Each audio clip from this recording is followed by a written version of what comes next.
Eh bien là, je vais expliquer la saisie des formulaires qui sont nécessaires pour commencer à travailler.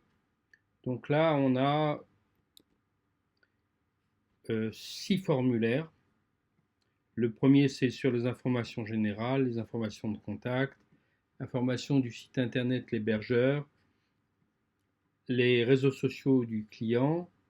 Ici, on a les signatures.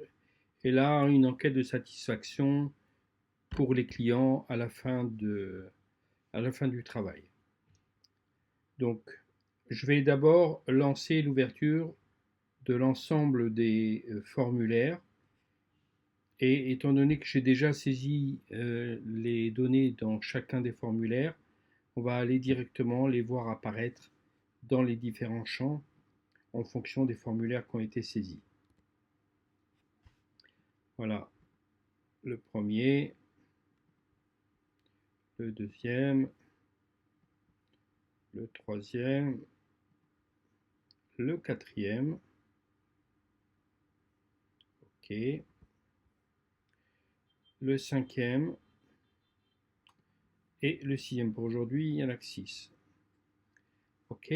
Donc, le premier formulaire, c'est-à-dire celui-ci, c'est un formulaire généraliste. En réalité, bon, on a l'entreprise ou l'association qui est signataire du contrat, puisqu'il y a toujours un contrat qui est lié au client, le numéro d'immatriculation qui est facultatif, l'adresse, etc., etc. Donc là, on a tous les éléments qui sont relatifs à l'entreprise. Des fois, il se trouve qu'il y a plusieurs responsables, donc les champs sont prévus également.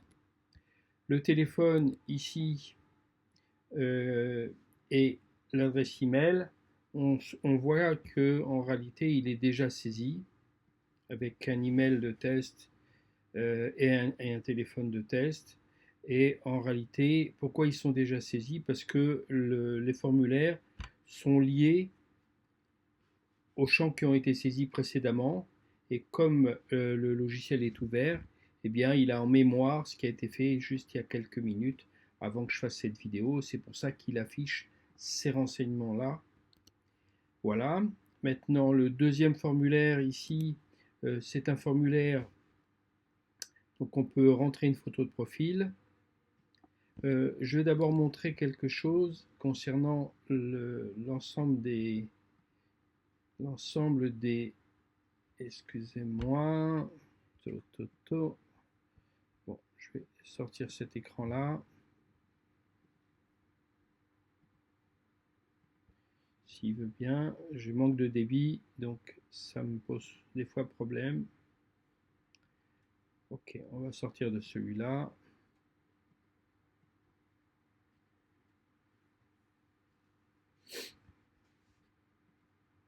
Voilà.